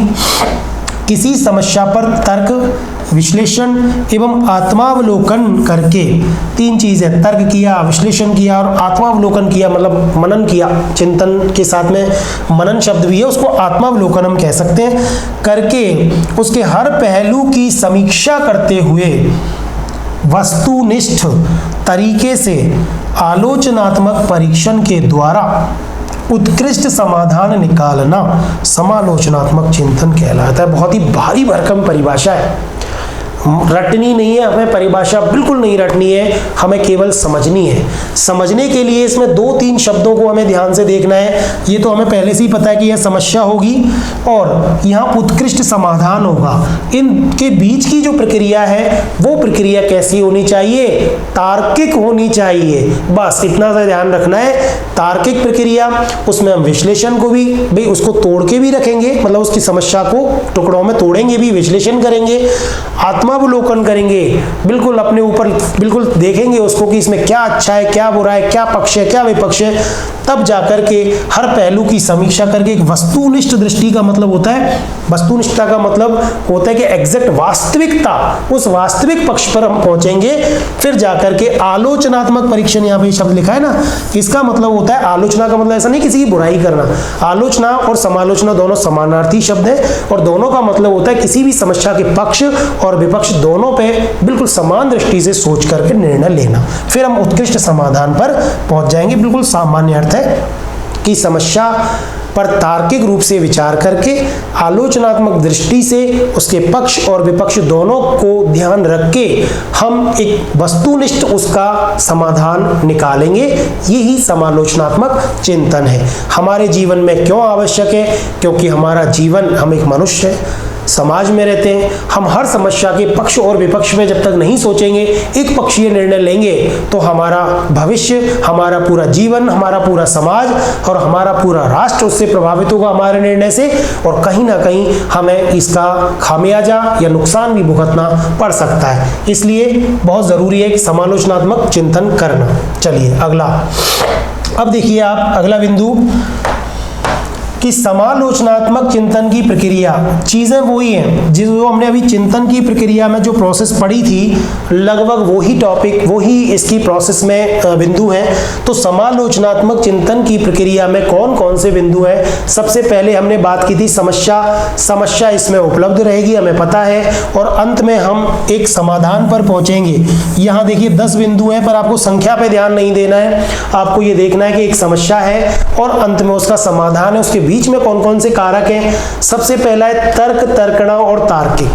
चिंतन की प्रक्रिया में भी तर्क होता है, तार्किक प्रक्रिया में तर्क जरूर होता है, कल्पना में तर्क नहीं होता। लेकिन हम यहाँ जब समालोचना की बात करते हैं तो समालोचनात्मक चिंतन में ये फैक्टर बहुत इंपॉर्टेंट होता है, यानी कि तर्क, तर्कणा और तार्किक रूप से, हम तर्क के द्वारा किसी तार्किक रूप से विचार करके ही उस समस्या के समाधान पर पहुंचेंगे। समस्या के पे हमने तर्क किया, तार्किक रूप से तार्किक दृष्टिकोण रखा, फिर हम क्या करेंगे? विश्लेषण करेंगे। तार्किक रूप से हम क्या करेंगे, उस समस्या का विश्लेषण करेंगे, उसको देखेंगे कि वास्तव में समस्या क्या है, फिर देखेंगे कि क्या व कैसे जवाब ढूंढा जाता है, यानी कि इस समस्या का समाधान किस प्रकार किया जाए, यानी कि विश्लेषण किया, विश्लेषण करके हमें देखा कि क्या और कैसे इस समस्या का समाधान किया जाए, तब हम आत्मावलोकन किया जाता है। फिर उसके बाद में आत्मावलोकन, यानी कि क्या और कैसे का जवाब ढूंढने के लिए आपको आत्मावलोकन करना पड़ेगा। आत्मावलोकन का मतलब होता है कि यहाँ हम आत्मिक दृष्टि से, आत्मावलोकन का मतलब आत्म से है, स्वयं से, स्वयं की कैलिबर, स्वयं की क्षमताओं का आकलन करना, स्वयं के स्तर से समस्या का दूसरे की दृष्टि से नहीं देखना, हमें आत्मावलोकन करना पड़ेगा। और उसके बाद में हमें प्रत्येक पहलू पक्ष की समीक्षा करनी पड़ेगी, यानी कि उसके पक्ष और विपक्ष दोनों चीजों को हमें देखना पड़ेगा। उसके बाद में आलोचना या समालोचना, यहाँ पे प्रत्येक पहलू की समीक्षा हम कर रहे हैं, एक ही चीज है, इसको हम एक ही बिंदु में इसको डिफाइन कर सकते हैं। ये प्रत्येक पहलू की समीक्षा करना ही आलोचना या समालोचना कहा जाता है। तो आप चाहें तो इसको एक ही टॉपिक, एक ही बिंदु बना सकते हैं। आलोचनात्मक दृष्टि है, समालोचनात्मक का मतलब होता है बिल्कुल तार्किक दृष्टि से सही क्या है, दूध का दूध और पानी का पानी जिसको कहते हैं, वो होता है आलोचनात्मक दृष्टि।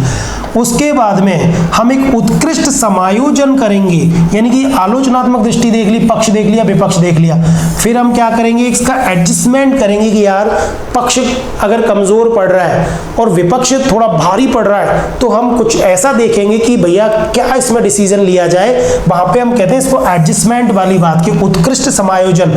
कि सपोज करो घर वालों ने बोल दिया कि भैया हमारे पास तो पैसा है नहीं, हम तो तेरे को तैयारी के लिए पैसा देंगे नहीं, तो यहाँ पढ़ना चाहे तो पढ़ ले, हम टाइम दे सकते हैं 6 महीने। तो आप उस समय उत्कृष्ट समायोजन करके ये देख सकते हैं कि घर वालों ने तो बोल दिया कि भाई पैसा नहीं है, तू यहीं पढ़, यहाँ कोचिंग भी नहीं है और अव्यवस्था है, घर में पढ़ाई होगी नहीं। आप क्या करेंगे, आपकी हो सकता है कोई पहले की कोई सेविंग मनी हो, किसी दोस्त को कुछ पैसे दे रखे हो, कोई अच्छा दोस्त हो आपका, कोई अच्छा रिश्तेदार हो जो आपकी मदद करे, जो आपकी समस्या को समझे, वहां आप उत्कृष्ट समायोजन भी कर सकते हो उस चीज का कि यार मेरे को तू 1,50,000 रुपये 6 महीने का खर्चा दे दे और मैं तेरे को नौकरी लगती वापस कर दूंगा। हो सकता है कोई रिश्तेदार, आपकी दोस्त आपकी बात मान ले और आपकी समस्या का समाधान। यहाँ उत्कृष्ट समायोजन, आपका पक्ष मजबूत नहीं था, उसके बावजूद भी आपने उत्कृष्ट समायोजन किया और एक निष्कर्ष पर पहुंचे, उससे पैसे लिए और समस्या का समाधान कर लिया। इस तरह ये प्रक्रिया है, समस्या, तर्क, तर्कना के बाद में विश्लेषण, क्या और कैसे का जवाब ढूंढना आत्मावलोकन कहलाता है। इन दोनों को आप एक कर सकते हो बिंदुओं को।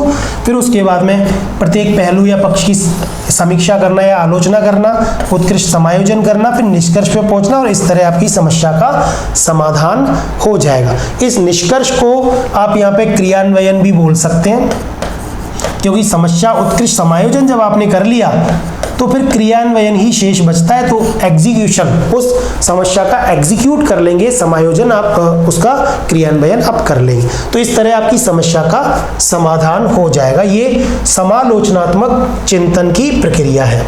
चलिए अगला बिंदु है कि समालोचनात्मक चिंतन की विधियां, बहुत ही इंपॉर्टेंट टॉपिक है समालोचनात्मक चिंतन की विधियां, क्योंकि हमें समालोचनात्मक चिंतन हमारे अंदर भी डेवलप करना है और समालोचनात्मक चिंतन की विधियां उन बच्चों पे भी लागू करनी है जिनमें हम ये दृष्टि या समालोचनात्मक दृष्टि डेवलप करना चाहते हैं, विकसित करना चाहते हैं। तो देखिए भूमिका निर्वाह, बहुत सबसे इसकी पहली विधि है भूमिका निर्वाह। इसमें क्या होता है, इसको कहते हैं रोल प्लेइंग।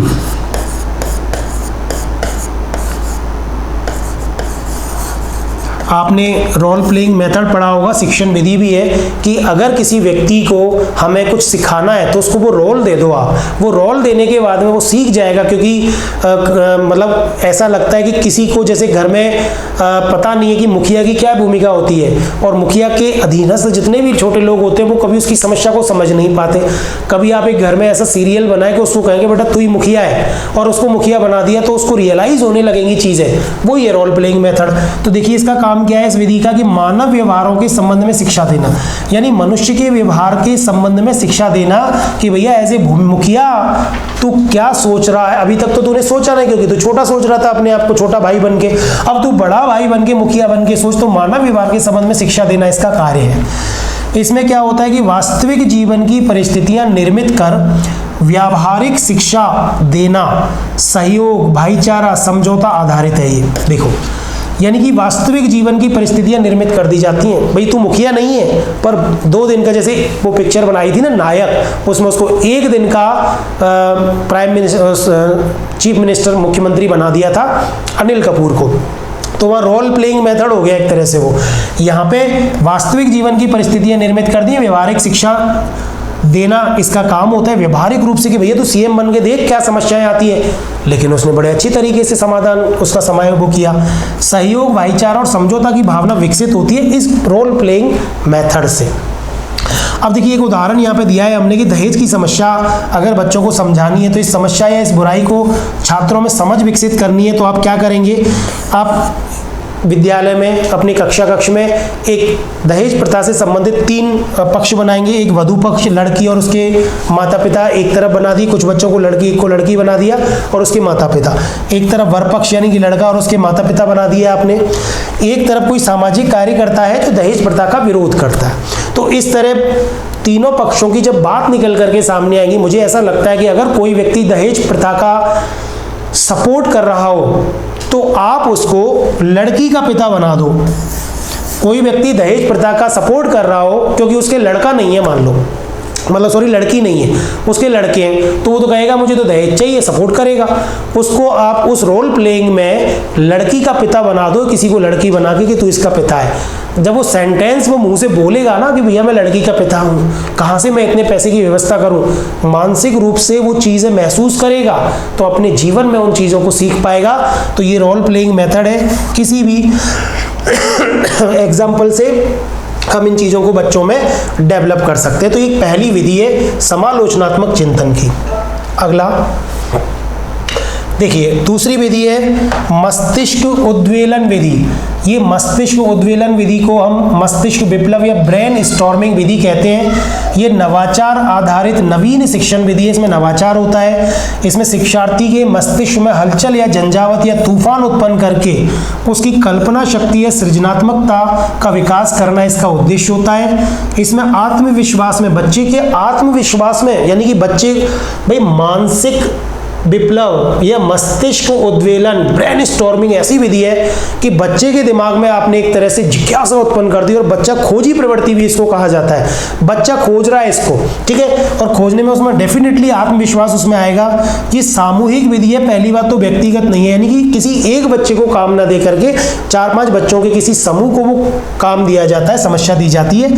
छात्रों के एक समूह द्वारा किसी विशिष्ट समस्या का समाधान खोजने का यहाँ प्रयास किया जाता है। वेरी इंपॉर्टेंट बात है ये। ऐसे ही आएगा एग्जाम में कि वह कौन सी विधि है जिसमें छात्रों के एक समूह द्वारा किसी विशिष्ट समस्या का समाधान खोजने के लिए उनके दिमाग में हलचल मचा दी जाती है। तो बिल्कुल उत्तर एकदम साफ रहेगा, यहाँ हलचल, झंझावत, तूफान उत्पन्न करके समस्या का समाधान करना, ये मस्तिष्क विप्लव ब्रेन स्टॉर्मिंग विधि में होता है। मनोवैज्ञानिक विधि है, ये ध्यान रखना, क्योंकि इसमें करके सीखने पर बल दिया जाता है। छात्रों के चिंतन में मौलिकता, एक तो हम दूसरे की सुनी सुनाई बातों को रिपीट करें, यहाँ बच्चा खुद अपने तरीके से सीखता है तो मौलिकता इसमें आती है। इसके जो जनक हैं वो है एलेक्स फाइकने ऑसबर्न, A.F. ऑसबर्न इसके जनक हैं इस विधि के। 1939 में मस्तिष्क उद्वेलन शब्द का प्रयोग एक विधि के रूप में उन्होंने किया था, केवल शब्द का यहाँ प्रयोग किया था 39 में। लेकिन 1953 में अप्लाइड इमेजिनेशन नामक पुस्तक में इस मस्तिष्क उद्वेलन विधि की उन्होंने संपूर्ण व्याख्या की थी। यानी कि पूरी विधि क्या है, ब्रेन स्टॉर्मिंग विधि 1953, ऑप्शन याद रखना, 1953 में पूरी व्याख्या अपनी एक पुस्तक थी उनकी अप्लाइड इमेजिनेशन, उस पुस्तक में इन्होंने मस्तिष्क उद्वेलन या ब्रेन स्टॉर्मिंग विधि की पूरी व्याख्या की। इसलिए याद रखेंगे ऑसबर्न का नाम बहुत इंपॉर्टेंट है, कई बार सीधा सीधा प्रश्न यहीं से आ जाता है। अब ये ऑसबर्न की जो ब्रेन स्टॉर्मिंग विधि है ये हिंदी में भी आ सकती है, संस्कृत में भी आ सकती है, ये आपकी साइकोलॉजी में भी आ सकती है, साइंस में भी आती है ये, और आपकी लेवल 1 के उसमें भी आ सकती है सब्जेक्ट में। तो ये ऐसा कुछ नहीं है कि ये एसएसटी की है। तो आपको ये ध्यान रखना है कि बहुत सारे किसी भी पेपर में ये ब्रेनस्टॉर्मिंग का जनक विधि का कौन था, तो ऑसबर्न इसके जनक माने जाते हैं। ठीक है, देखिए तीसरी विधि है इसकी मौन खंडन विधि। नाम से ही पता चल रहा है, नाम है मौन खंडन। मौन को या चुप्पी को खंडन करना यानी तोड़ना। ये ऐसी विधि है जिसमें बच्चे के मौन को, बेटा बोल। कई बार टीचर क्या होता है, क्लास में जो बच्चे बोलते हैं वो तो बोलते जाते हैं, जो नहीं बोलते हैं वो नहीं बोलते हैं। वो कभी टीचर भी नहीं पूछता, गलत है। जो बच्चा नहीं बोल रहा है उसको भी टीचर को प्रेरित करना चाहिए कि बेटा बोल, जैसा आ रहा है वैसा बोल। तो ये मौन खंडन विधि है एक तरह से। इसमें मौन या चुप्पी का खंडन करना या चुप्पी को तोड़ा जाता है, अर्थात सभी छात्रों को अभिभावक अभिव्यक्ति का अवसर दिया जाता है। इसमें शिक्षक द्वारा सभी छात्रों को अभिव्यक्ति का अवसर प्रदान किया जाता है। इस विधि में प्रत्येक शिक्षार्थी को किसी समस्यात्मक विषय पर अपने विचार प्रस्तुत करने के लिए निश्चित समय दिया जाता है, 2-2 मिनट। जैसे आरएस का इंटरव्यू होता है, उस इंटरव्यू में कोई टॉपिक समस्या दे दी जाती है और उस समस्या पर 2-2 मिनट 5-5 मिनट दिए जाते हैं अपना पक्ष रखने के लिए। जो स्टार्टिंग में बोलता है उसको 2 मिनट अंत में एक्स्ट्रा और दिए जाते हैं। तो ये एक तरीका है। तो इससे क्या होगा, इस विधि से क्या होगा, हर बच्चा अपने विचार व्यक्त करने की क्षमता विकसित हो पाएगी। जैसे ही बच्चा एक बार बोलेगा, 2 बार बोलेगा तो उसमें आत्मविश्वास आएगा। मौन खंडन को यानी मौन को तोड़ दो, आप उनको अभिव्यक्ति का अवसर दो। निश्चित रूप से कई बार बच्चे झिझकते हैं, उनके अंदर बहुत नॉलेज होती है। तो इस विधि से पता चलता है कि कौन शिक्षार्थी कैसा है। ठीक है, विद्यार्थियों द्वारा प्रस्तुत विचारों में पुनरावृत्ति नहीं होती। अच्छा, बच्चों को ये कहते भैया एक जना जो बात बोल दे वो दोबारा मत बोलना। तो बच्चे नई बातें बोलते हैं, एक तरह से रिपीटेशन नहीं होता है इसमें, इसलिए ये बहुत अच्छी विधि है। इसमें आलोचनात्मक आदत है ये। इसमें आलोचनात्मक चिंतन की मौलिकता को महत्व दिया जाता है, यानी कि बच्चे को अवसर दिया जा रहा है बोलने का, तो निश्चित रूप से पुनरावृत्ति हो नहीं रही है। तो मौलिक बोलेगा बच्चा, जो भी बोलेगा वो अपना जितना भी नॉलेज उसने सीखा है उस तरीके से वो बोलेगा। बहुत ही अच्छी विधि है मौन खंडन विधि। देखिए एक और 2 और विधियां हैं इसकी। एक तो है चर्चा विधि। चर्चा विधि डिस्कशन, जिसका हमने बात की थी, विमर्श विधि भी इसी के अंतर्गत आती है, चर्चा। और एक है वार्म अप विधि। ठीक है, अब इनमें क्या होता है, देखिए ये भी इंपॉर्टेंट है। चर्चा विधि में क्या होता है कि निश्चित उद्देश्यों की प्राप्ति हेतु विचारों का आदान प्रदान चर्चा कहलाता है। इसमें विषय के बारे में चिंतनकर्ता का ज्ञान व जानकारी बढ़ती है। चर्चा के रूप जैसे वाद विवाद, विमर्श, पैनल चर्चा। अब देखो चर्चा में क्या होता है कि जैसे एक शिक्षक है और एक स्टूडेंट है, ये टीचर है, ये स्टूडेंट है, और या एक स्टूडेंट नहीं बल्कि बहुत सारे स्टूडेंट हैं, आपस में क्या करते हैं, ये विचारों का आदान प्रदान इनके बीच में होता है। तो इससे क्या होगा, विचारों का जब आदान प्रदान होगा तो चिंतनकर्ता जो भी है उसकी ज्ञान और जानकारी बढ़ेगी। कुछ बातें टीचर ने बताई, कुछ बातें किसी दूसरे बच्चे ने बताई, तो हर बच्चा कुछ ना कुछ ज्ञान और जानकारी को बढ़ा लेगा। चर्चा, और इसके बहुत सारे रूप हैं, जैसे डिबेट भी है, डिस्कशन भी है, पैनल चर्चा भी, पैनल डिस्कशन है। ये इसके कुछ भेद हैं जिनको शिक्षण विधियों में हम इन पर और चर्चा करेंगे। और एक विधि है इसकी अंतिम विधि, वार्म अप विधि। वार्म अप नाम आते ही आपके दिमाग में आता होगा कि जैसे कोई खेल खिलाते हैं उससे पहले बच्चे को बोलते हैं, या जो भी कैंडिडेट होता है उसको बोलते हैं कि पहले वार्म अप हो लो। वार्म अप का मतलब होता है कि जैसे एकदम से अगर आप आए सुबह सुबह उठ करके और आपने एकदम से भारी एक्सरसाइज शुरू कर दी तो दिक्कत हो जाएगी। तो उसके लिए सबसे पहले आप एक तरह से जॉगिंग टाइप करते हैं। तो उससे क्या होता है कि आपकी बॉडी का टेम्परेचर और बाहर का टेम्परेचर लगभग एक जैसा हो जाता है, या कहें कि आपकी बॉडी एकदम से एक भारी काम करने के लिए तैयार नहीं होती। तो उसको पहले तैयार किया जाता है, वार्म अप किया जाता है। देखिए शब्द से ही इसका उत्तर एक प्रश्न आया हुआ है परीक्षा में। प्रश्न आया था कि वातावरण निर्माण, ऐसी विधि कौन सी है जो छात्रों में वातावरण निर्माण का कार्य करती है, ऐसी समालोचनात्मक चिंतन की विधि।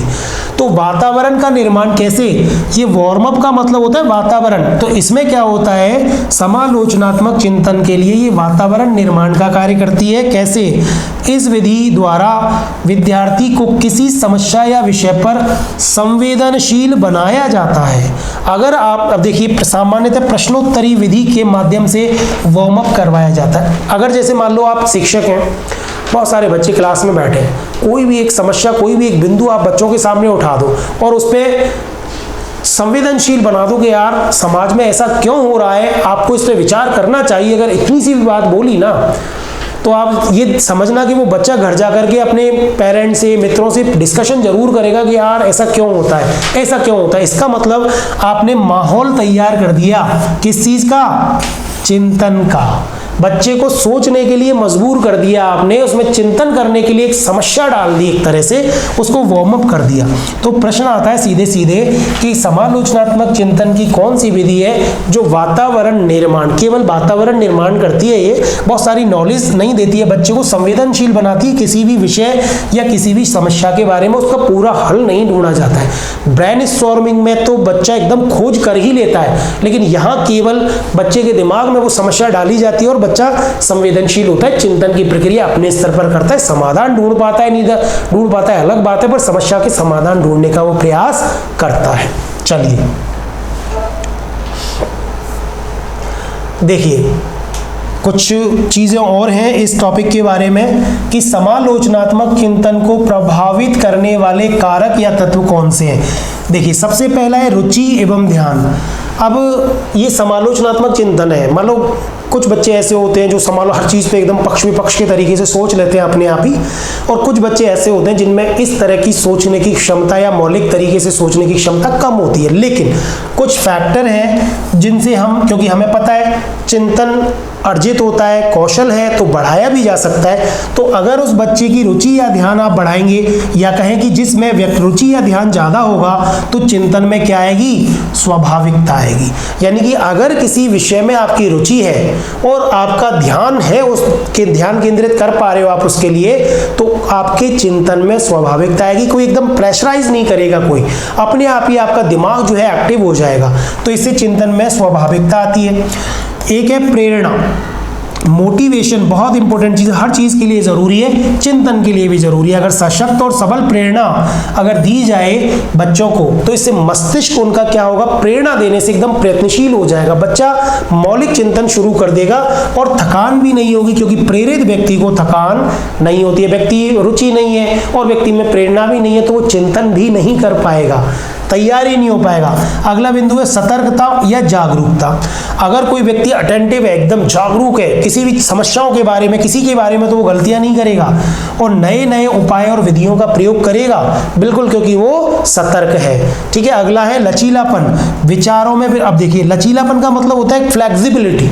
अगर आप किसी चीज के बारे में चिंतन कर रहे हैं और आपकी में फ्लेक्सिबिलिटी नहीं है, तो चिंतन में स्वाभाविकता नहीं आ पाएगी। आप एक, इसका मतलब किसी पूर्व आग्रह से ग्रसित हो जाएंगे कि यार ऐसा नहीं, आपको एकदम फ्लेक्सिबल रहना है, विचारों में विनम्रता रखनी है, बिल्कुल आने दो भैया, अच्छे विचार बुरे विचार जो भी हो, बुरे विचारों से घबराना नहीं है और अच्छे विचारों से एकदम हतोत्साहित नहीं होना है। आपको विचारों में विनम्रता रखनी है, रूढ़िवादिता और अंधविश्वास से बचना है आपको, और अनेक विकल्पों पर ध्यान देने से ग्रहणशीलता भी बढ़ेगी।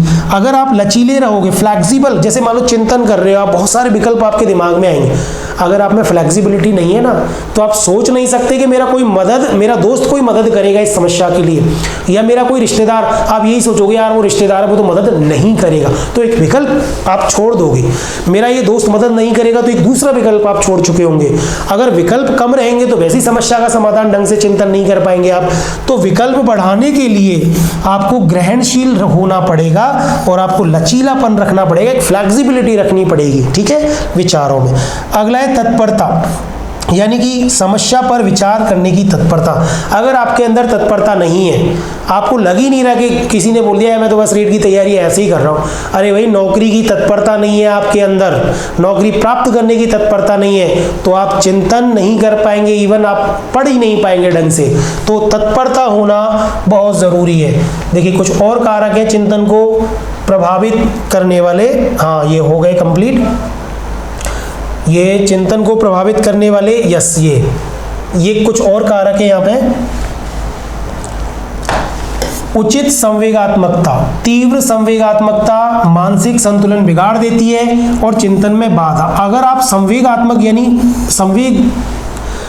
संवेग आते हैं हर मनुष्य के अंदर, मैकडूगल ने 14 संवेगों की बात की थी, आप साइकोलॉजी में पढ़ते हैं, तो उन संवेगों में उचित होने चाहिए। एकदम से आपको भावावेश में नहीं आना, एकदम से घबराना नहीं, एकदम से हतोत्साहित नहीं होना, खुशी की बात से एकदम खुश नहीं होना, दुख की बात से एकदम दुखी नहीं होना।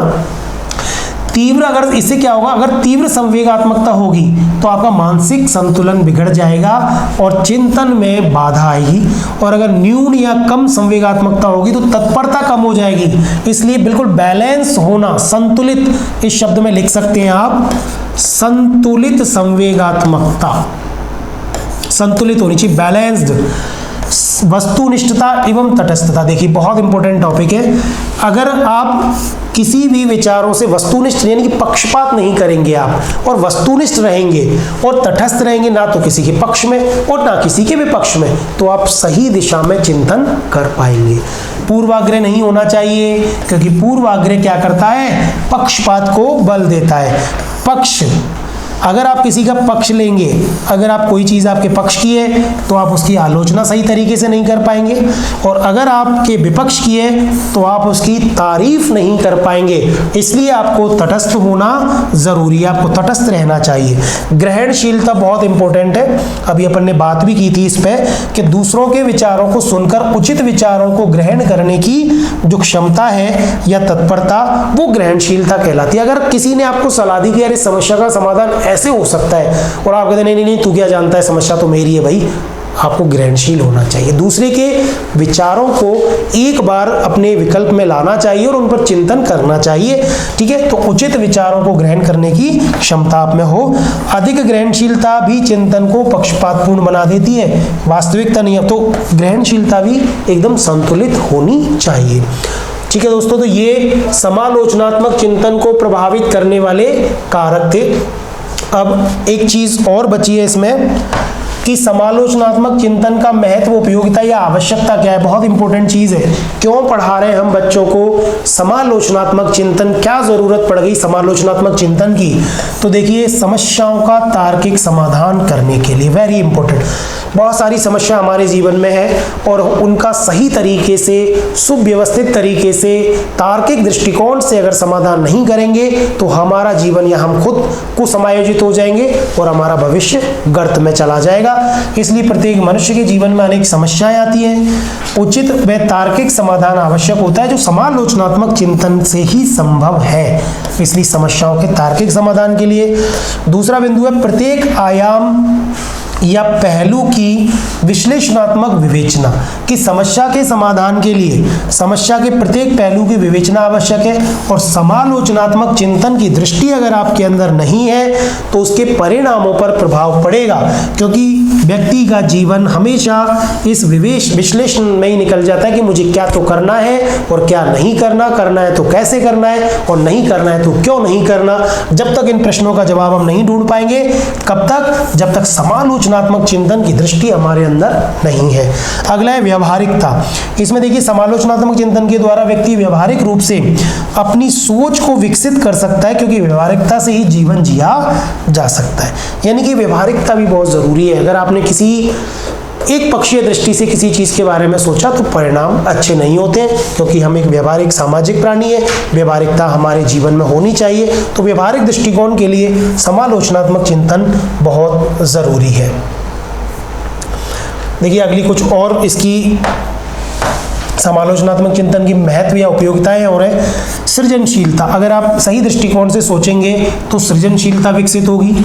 व्यापक सोच, अगर समालोचनात्मक चिंतन वाला व्यक्ति की सोच को, मतलब समालोचनात्मक चिंतन व्यक्ति की सोच को कैसा बना देता है, ब्रॉड बना देता है, व्यापक बना देता है। और वर्तमान युग में उच्च विचारों और व्यवहारिक चिंतन वाला व्यक्ति ही सफलता प्राप्त कर सकता है। अगर आपकी संकीर्ण सोच है तो समझो कि समाज में आप बहुत सारे लोगों के साथ कोऑपरेटिव नहीं रह सकते और अपना ही उसमें नुकसान करेंगे।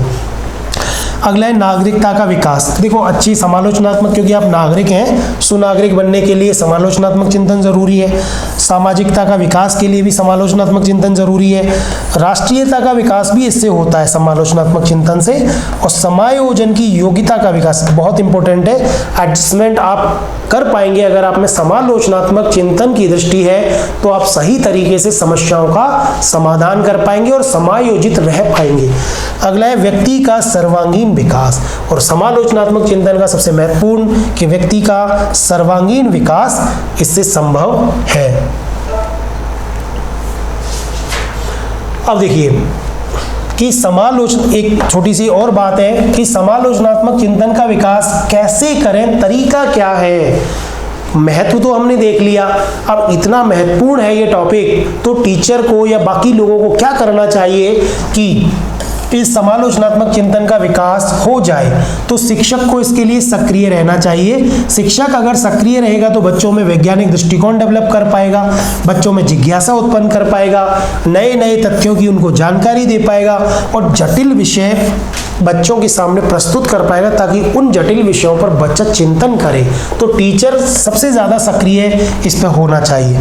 दूसरा, बाल्यावस्था से ही चिंतन के अवसर प्रदान करना। अगर बच्चों को शुरू से ही अगर अपन चिंतन के अवसर प्रदान करेंगे तो बिल्कुल ये इसमें रटने की आदत रटने की आदत इससे समाप्त हो जाएगी और समझ, एक अंडरस्टैंडिंग लेवल पे बच्चा हर चीज़ को सोच विचार के पक्ष विपक्ष देख करके तय करेगा। इसलिए हमेशा चिंतन के अवसर बच्चे को उपलब्ध कराने चाहिए।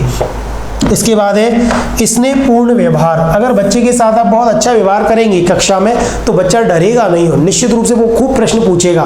ये प्रश्न पूछना भी अपने आप में एक कला है। वो अगला हमारा जो टॉपिक है वो परीक्षा एवं आनुभाविक साक्ष्य का है, जो सीधे सीधे बच्चों के प्रश्न पूछने से ही संबंधित है। अगर टीचर एकदम खड़ूस टाइप का है तो बच्चे प्रश्न नहीं पूछ पाएंगे या बच्चे अपनी समस्या ही नहीं रख पाएंगे, तो बच्चों का चिंतन शक्ति विकसित नहीं होगी उससे। इसलिए बालकों में डर कम होगा अगर टीचर स्नेहपूर्ण व्यवहार रखेगा। दमनकारी प्रवृत्ति का विपरीत प्रभाव बच्चों पर पड़ता है तो वो नहीं पड़ेगा अगर स्नेहपूर्ण व्यवहार रहेगा। बच्चों को प्रोत्साहन दिया जाना चाहिए, बच्चों को उत्तरदायित्व के कार्य उनको सौंपने चाहिए। कई बार हम सोचते हैं कि यार बच्चा ये क्या काम करेगा, नहीं, गलत। हमें उस पर भरोसा रखना चाहिए और उत्तरदायित्वपूर्ण कार्य हमें उस बच्चे को सौंपने चाहिए। दूसरा, पाठ्यक्रम में भी सरकार द्वारा इस तरह के टॉपिक, इस तरह के अध्याय जोड़ने चाहिए जिससे बच्चे में समालोचनात्मक चिंतन का विकास संभव हो पाए। ठीक है दोस्तों, ये समालोचनात्मक चिंतन का बहुत महत्वपूर्ण बिंदु आज हमने इस क्लास में पूरा किया है। आप बहुत अच्छे तरीके से इस टॉपिक को पढ़ना। 1-2 प्रश्न जरूर इस टॉपिक से आते हैं समालोचनात्मक चिंतन वाले से, तो नेक्स्ट क्लास में हम इससे संबंधित प्रश्नों को भी करेंगे और प्रश्नों का हल आप जब ही कर पाएंगे जब इस टॉपिक को अच्छी तरह से पढ़ेंगे। तब तक के लिए धन्यवाद।